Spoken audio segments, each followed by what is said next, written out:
Bonjour à tout le monde. Alors dans cette vidéo, on va aller regarder comment faire la deuxième étape du pivot de Gauss. C'est ce qu'on appelle la forme résolue.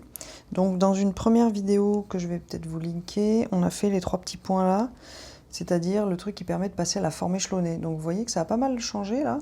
On a bien un truc qui est triangulaire et il n'y a rien sous la diagonale. Par contre, on a perdu une équation au passage parce qu'on avait une équation de compatibilité 0 égale 0.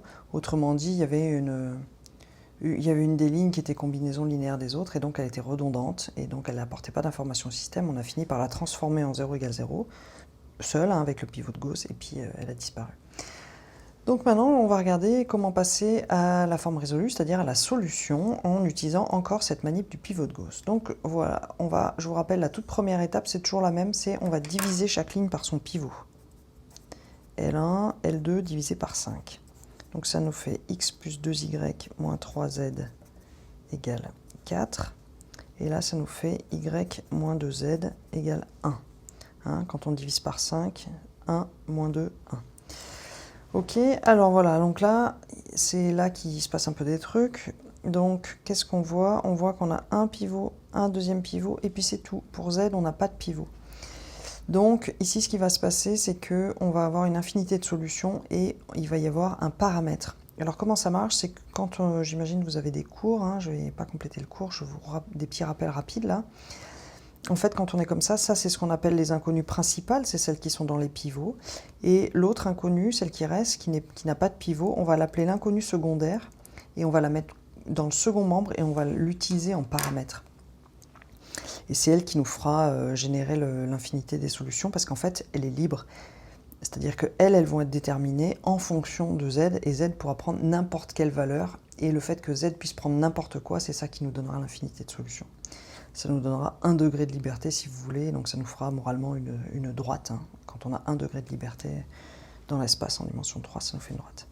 Allez, donc c'est parti. Donc pour ça, je vais commencer comme étape à mettre ça dans le second membre. Donc allons-y. X plus 2y égale 4 plus 3z. Et ensuite y égale 1 plus 2z. Voilà, une fois qu'on a fait ça, on se ramène à... on a deux pivots et donc deux inconnues principales. Et donc là, la méthode, c'est la même que précédemment. On utilise cette ligne comme pivot pour mettre un 0 là-dedans.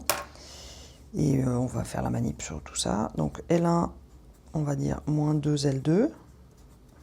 Parce que quand on fait ça, moins 2 fois ça, ça enlève exactement, ça met un 0 à cet endroit-là, c'est ça qu'on veut. Donc ça nous donne x, donc là ça fait bien 0. 4 moins 2 fois ça, ça fait 2. Ça fait 4 moins 2, oui, ça fait 2.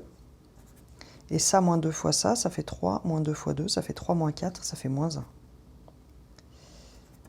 Et donc y égale 1 plus 2z.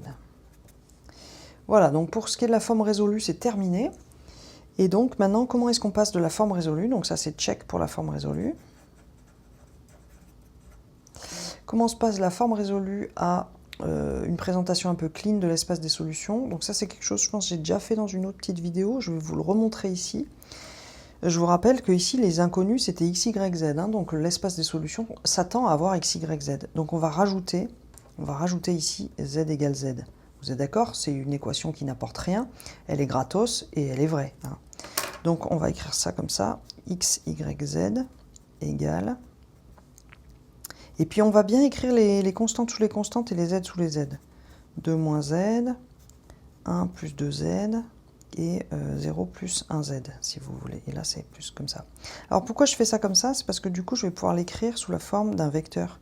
X, y, z, le vecteur est égal à 2 moins 1 fois z, 1 plus 2 fois z, 0 plus 1 fois z. Vous me voyez venir? Ça, c'est la somme de deux vecteurs. C'est la somme du vecteur 2, 1, 0, avec le vecteur moins 1 fois z, 2 fois z, 1 fois z. Et ce vecteur-là, c'est z fois celui-là, vous êtes d'accord? On a le droit de faire ces manips-là. Donc ça fait toujours 2, 1, 0, plus moins 1, 2, 1 fois z. Alors ce qui est cool dans cette présentation, c'est que là on voit z, il peut être n'importe quoi. Hein. Et on n'en sait rien, c'est un paramètre, en fait il est libre. Et l'espace des solutions, il peut s'écrire du coup tout de suite de cette manière-là. L'espace des solutions, ça va être ce point-là, donc ça c'est un point dans l'espace R3, plus moins 1, 2, 1 fois z, où z appartient à R. Et donc ça, c'est ce qu'on appelle une droite affine dans R3. C'est une droite affine parce que ça, c'est un point.